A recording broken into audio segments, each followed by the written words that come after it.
তোমাদের যাদের প্রচুর পরিমাণে হেয়ার ফলের প্রবলেম আছে তোমরা এই হোমমেড হেয়ার টনিকটাকে একবার ব্যবহার করে দেখতে পারো। তোমাদের হেয়ার ফল অনেকটাই এটা কমিয়ে দেবে।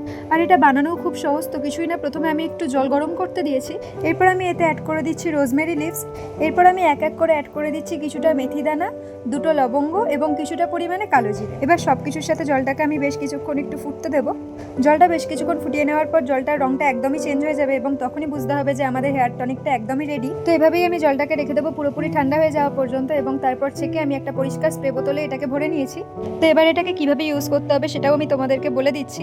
তো প্রথমেই তোমরা তোমাদের চুলটাকে ভালো মতো কম করে নেবে যাতে কোনো রকম জট চুলে না থাকে। এরপর হেয়ারে সেকশন করে করে তোমরা এই হেয়ার টনিকটাকে স্ক্যাল্পে শুধুমাত্র অ্যাপ্লাই করবে। পুরো স্ক্যাল্পে হেয়ার টনিকটা অ্যাপ্লাই হয়ে যাওয়ার পর তোমরা তোমাদের ফিঙ্গার টিপসের সাহায্যে একটু হেড ম্যাসাজ দিয়ে নিতে পারো। আর এরপর তোমরা যে কোনো একটা প্রোটেক্টিভ হেয়ার স্টাইল করে নেবে, তাহলে তোমাদের হেয়ারটা অনেকটাই ড্যামেজ কম হবে। তো এই হেয়ার টনিকটা যদি সারাদিনে তোমরা দুবার ইউজ করতে পারো তাহলে তোমরা অনায়াসেই ভালো রেজাল্ট পাবে। এটাকে তোমরা বানানোর পর ফ্রিজে 1 সপ্তাহ মতো সংরক্ষণ করতে পারবে এবং বাইরেও মোটামুটি 2 থেকে 3 দিন আরামসে ভালো থাকে। তো তোমরা যদি এই হেয়ার টনিকটা আগে কোনোদিন ব্যবহার করে থাকো তাহলে তোমরা কিরকম রেজাল্ট পেয়েছো সেটা অবশ্যই আমাকে কমেন্ট করে জানিও। তো আজকের ভিডিওটা এতটুকুই, বাই।